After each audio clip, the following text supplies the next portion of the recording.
চাঁদপুরে মেঘনা নদীতে মালবাহী জাহাজ থেকে ৬ জনের মরদেহ উদ্ধার করা হয়েছে। গুরুতর অবস্থায় উদ্ধার করা হয়েছে আরো ৩ জনকে।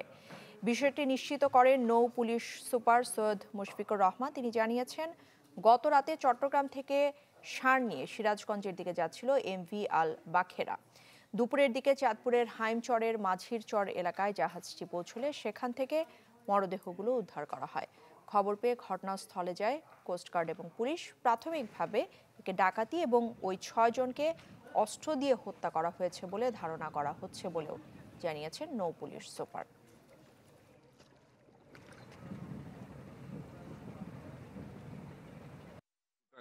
কোপায় মারা হয়েছে আর কি। এক একটা কেবিনে যারা যেখানে শুয়ে ছিল, 2 জন আমরা মুমূর্ষু অবস্থায় পেয়েছি। এর মধ্যে একজনের অবস্থা এতই খারাপ যে সে যে কোনো মুহূর্তে হয়তো এক্সপায়ার করবে। আরেকজনের অবস্থাও এটাও খুবই আশঙ্কাজনক। ৬ জন মারা গেছে, 2 জন মুমূর্ষু অবস্থায় আছে। ৬ জন মারা গেছে, 2 জন মুমূর্ষু অবস্থায়, তাই তো? হ্যাঁ। মাঠের অলরাউন্ডার আমি, আর ঘরের allrounder Tylox. Tylox toilet cleaner, clean মানেই টাইলক্স। চাঁদপুরের মেঘনা নদীতে কার্গো জাহাজে ৬ জনের মরদেহ পাওয়া গেছে। দেশীয় অস্ত্র দিয়ে তাদেরকে হত্যা করা হয়েছে বলে নিশ্চিত করেছেন চাঁদপুর নৌ পুলিশ সুপার সৈয়দ মুশফিকুর রহমান। এ বিষয়ে আরও জানাতে সেখান থেকে এই মুহূর্তে আমাদের সাথে সরাসরি যুক্ত হচ্ছেন সহকর্মী আল ইমরান শোভন। শোভন, একটু জানাবেন যে আসলে কি ঘটেছে সেখানে, কেনই বা তাদেরকে হত্যা করা হয়েছে, সব মিলিয়ে মানে সর্বশেষ কি তথ্য রয়েছে আপনার কাছে?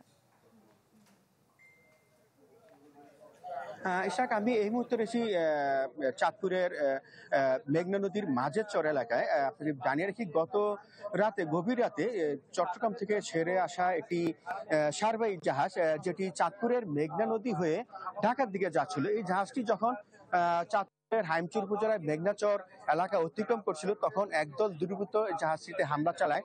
তখন জাহাজের কর্মরত যে কর্মকর্তা কর্মচারী ছিল তারা তখন ঘুমন্ত ছিল। এই সময় দুর্বৃত্তরা 5 জন কর্মচারীকে তারা ধারালো অস্ত্র দিয়ে আঘাত করে হত্যা করে এবং 3 জন কর্মচারী গুরুতর হয়। বিষয়টি যখন আজ দুপুরের পরে যখন বিষয়টি জানাজানি হয়, তখন 999-এর মাধ্যমে কোস্টগার্ড এবং নৌ পুলিশ জানতে পারে।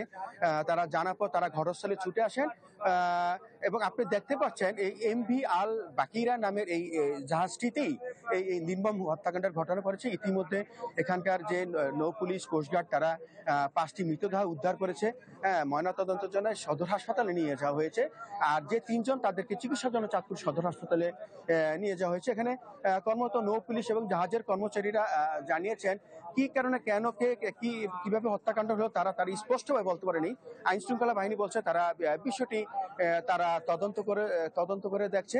আর নিরাপত্তার স্বার্থে এই জাহাজটিতে আমরা এখানে যারা বিভিন্ন গণমাধ্যমে কর্মরত রয়েছি তারা এখনো জাহাজটিতে আমাদের উঠানো সম্ভব হয় না, যার কারণে এই জাহাজের বাইরে থেকেই আমাদের নদীতেই এখানকার আমাদের প্রয়োজনীয় তথ্য সংগ্রহ করতে হচ্ছে। আমাদেরকে আরেকটি বিষয় জানি রাখি, স্থানীয় এখানে যে হাইমচরের যে উপজেলা প্রশাসন আছে তারা এখানে ঘটনাস্থলে ছুটে আসেন এবং তারা খোঁজখবর নিচ্ছেন এবং বিষয়টি তারা তদন্ত করে দেখছেন।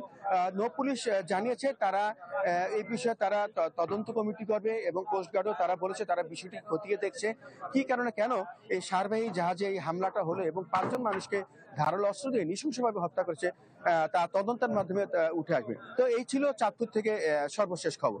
শোভন, ধন্যবাদ আপনাকে। দর্শক, আল ইমরান শোভন আমাদের সাথে যুক্ত হয়েছিলেন চাঁদপুর থেকে।